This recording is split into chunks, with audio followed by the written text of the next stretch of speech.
Welcome back to my Let's Play for Infinite Space. When we last left off, I just killed Miles. And now we need to start heading back to Central. So, yay. Yeah, I know, I can't be very excited, but I'm getting tired of having to fly back to Central all the time.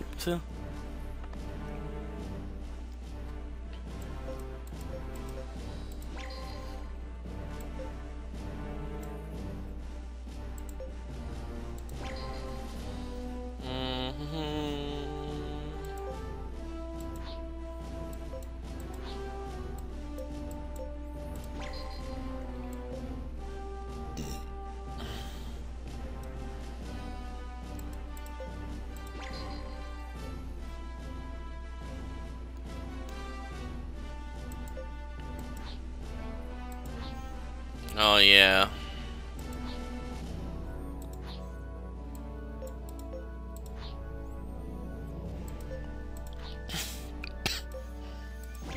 Probably a more efficient way to get there, but whatever.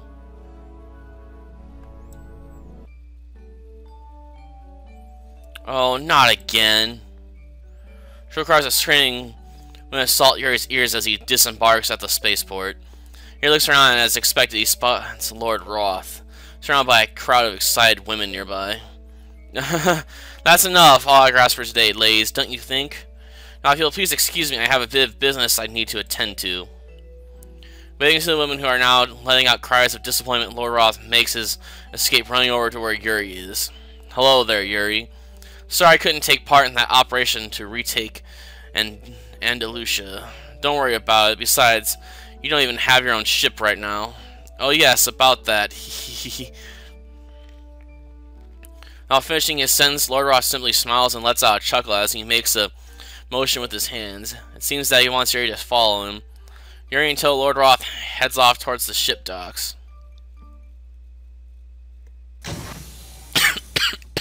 Ugh.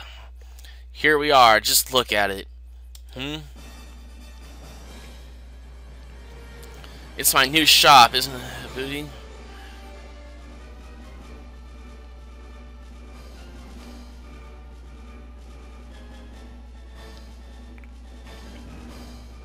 Yeah, I couldn't follow that.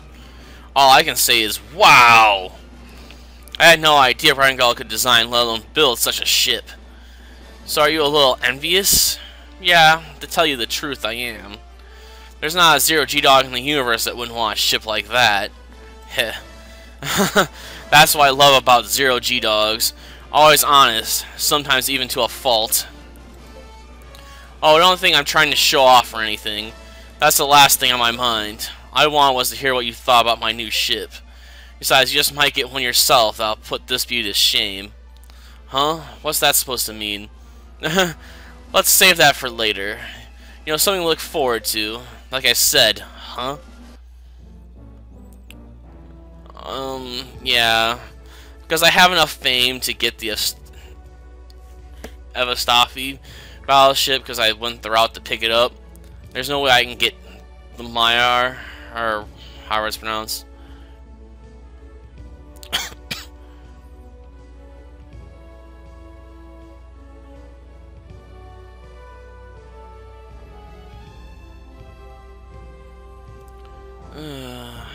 But you can't get the blueprint for his ship if you didn't go that way and have less than 26,500 fame at the time, which I don't have.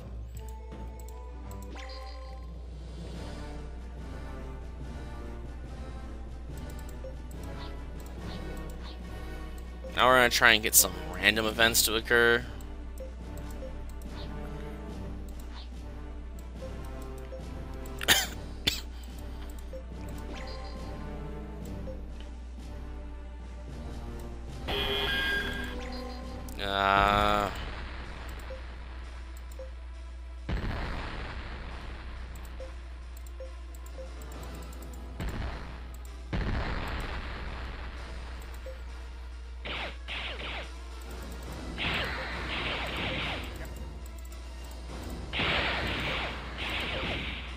Oops, wrong button.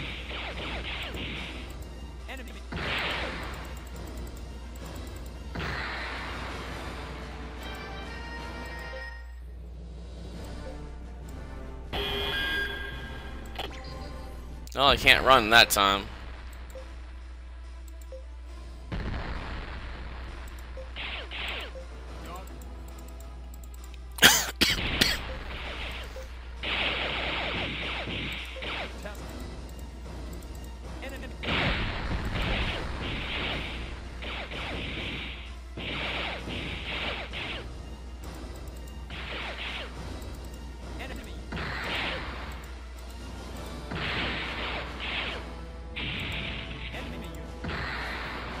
Jeez. Imagine what they could do if they had some better fighters. I don't know if there are any better fighters really be had at this point in the game, though. Tarlakin approaches Yuri as he takes a rest after finishing the port entry process. Yuri, could you stop by my cabin before you head off ship?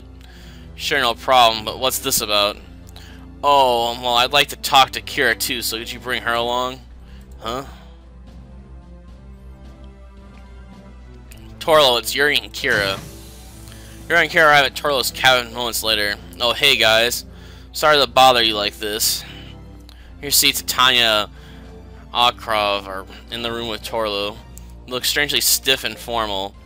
Ah, that ring. Kira immediately notices the ring that Torlo is holding in his hand. Hearing this, Yuri finally realizes that Torlo wanted to see them about.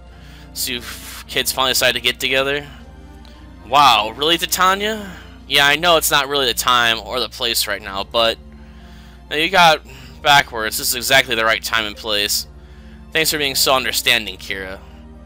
You went through a lot, so we want to keep it simple. Just something for old friends. Alright, I'm glad you invited us.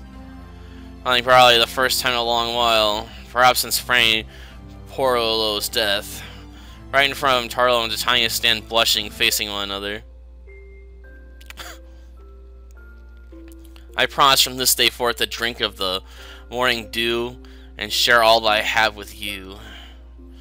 I promise from this day forth to make the stars in the night sky our light and make our lives a joy, whether we have a roof of straw or a bed of hay. To exchange a kiss upon finishing their marriage vows, as traditionally spoken at weddings on Ropesque. Next, Tora puts a wedding ring onto Tanya's finger, and then to turn to face Yuri and Kira. Kira gazes at the newlywed couple, I'm guessing yet happy tears forming in her eyes. It was a bare-bones ceremony, lasting no more than a few minutes. To Kira, it seems as if Torlo and Titania are shining bright, like a star, as if they have been reborn as one. Congrats, Torlo. Congratulations, Titania. Four clink their glasses together on a toast, and then proceed to have a small party, with plenty of drinks to go around. Sure feels different to tie a knot all official-like and whatnot. Kira, you and Yuri should hurry up and settle down too. Hey, that's not funny. I mean, she's my sister. Yuri, you say the craziest things sometimes. The entire crew knows how close you two are. Now be a man, just admit how you feel about her. Huh? Yuri and Kira turn their faces to each other amid the awkward atmosphere that quickly descends upon them. Titania, since when did you think that we... Oh, you stop acting all innocent. I knew something was going on the moment I met you guys. Yeah, you didn't seem like plain old childhood friends to me.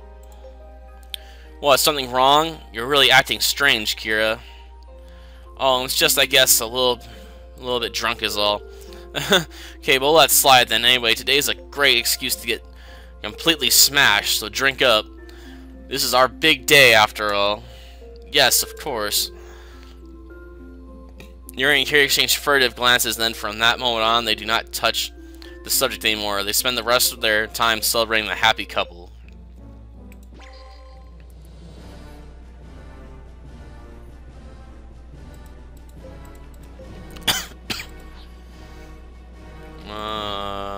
Yeah.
We're on our way. You wanted to see me, Captain? Girl shows up at the captain's cabin late at night. Professor Miss, I'm sorry for calling you over here at this hour.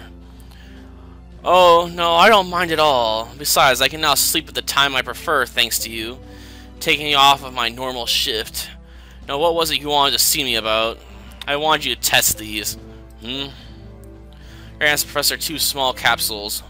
Close inspection, the professor notices that one is labeled with Yuri's name and the other is with Kira's. Those are our DNA samples. Please analyze them. Oh yes, of course. I'll examine them at once. Was that all, Captain? Oh, yeah, that's it. Alright, now, if you'll excuse me. Thanks. Professor leaves without asking why Yuri wants the capsules examined. He lets out discouraged shy once the professor has gone. He thinks about how the professor's lack of interest in others' private lives could be what makes him such a great scientist. With that, the thought going through his mind, Yuri lays down in his bed to get some rest.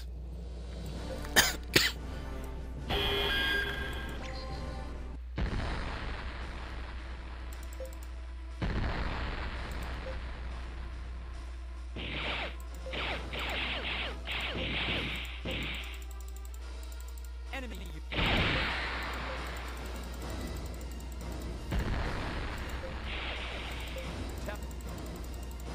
unit. 667. Shoot. Yeah, this part might actually be short. I might do some grinding on navigation next, actually. I'm not sure. Probably not, actually. Yeah, probably not. Eat up too much chime and wouldn't get enough reward out of it.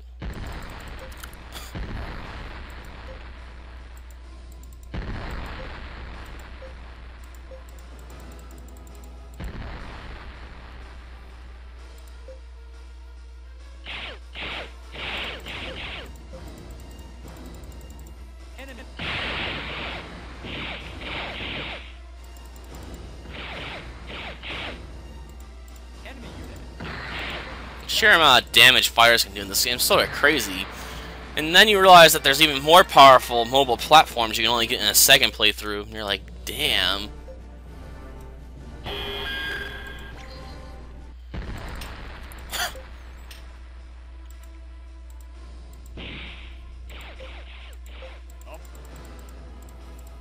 Yeah, all operations normal.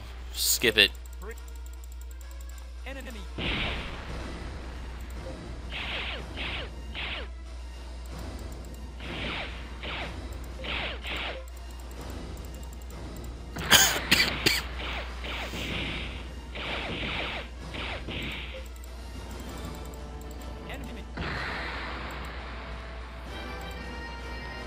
And that's another battle clear.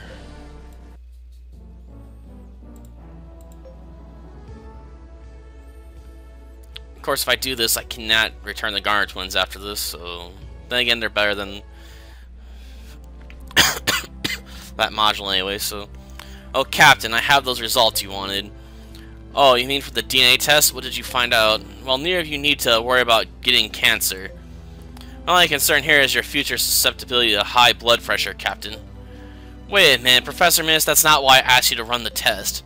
Oh, it's not? No, I wanted to find out whether Kira and I are actually brother and sister. How could you be? You two are completely unrelated. The DNA's prove that? Well, of course. I don't get, ever since we came out of that flux sector, something... Flux sector? What does that have to do with anything? Go on, tell me what you know. I'm quite intrigued. What I mean to say is, it just might help us figure some things out. Curiosity has clearly gotten the better of Minas. His breathing is labored as he presses Yuri for details. Putting reluctant trust in the professor's intellect, Yuri tells him everything. You don't say, ho ho, fascinating, absolutely fascinating. His face flushed with excitement, the professor keeps repeating the same exclamations over and over again. So in your mind, Kira and you are siblings, and you have passed through a phenomenal fluctuation sectors twice. You're saying you don't remember any of that, Professor Minas? No, not at all. And it's not just me. No one else remembers it either. Well, perhaps remember isn't the correct term. I should probably say that no one else has perceived such a thing. No one else perceived it? That's right. You see, people don't necessarily perceive or recognize things simply by seeing them. Recognition only comes after the visual information from the eyes is perceived by the brain. Until perpetual awareness is established in the brain, things seen with the eyes simply do not exist for the viewer. Well, slow down, Professor. I don't get what does any of this have to do with Kira and me. In a nutshell, you both perceive each other as brother and sister, but everyone else sees you as completely unrelated. Why do you think that is? Does it really matter how people perceive things? If we're related, people's thoughts can't change that fact. The point is, to you it might be a fact, but it's not necessarily a fact to others. For the rest of the people of our universe, you and Kira are completely unrelated. But facts are facts, they don't change. Who could possibly verify that? If everyone believed that facts never change, there'd be no independent source left to check whether or not they were true. As I told you before, I believe you have a special power, Yuri. In all likelihood, that power is somehow related to the perceptual gap that you and Kira have with the rest of the world. Of course, all I've just said only implies if you assume that the two of you aren't merely caught up in some wild delusion. Yuri shakes his head while pressing a hand to his forehead as he listens to Minaz talk. His vision is blurred and the ground ahead of him seems to waver as if he has had entirely too much to drink.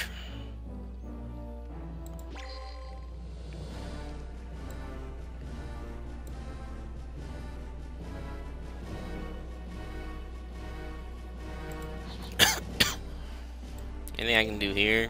I'm curious. Or am I free now to just mess around and grind some more?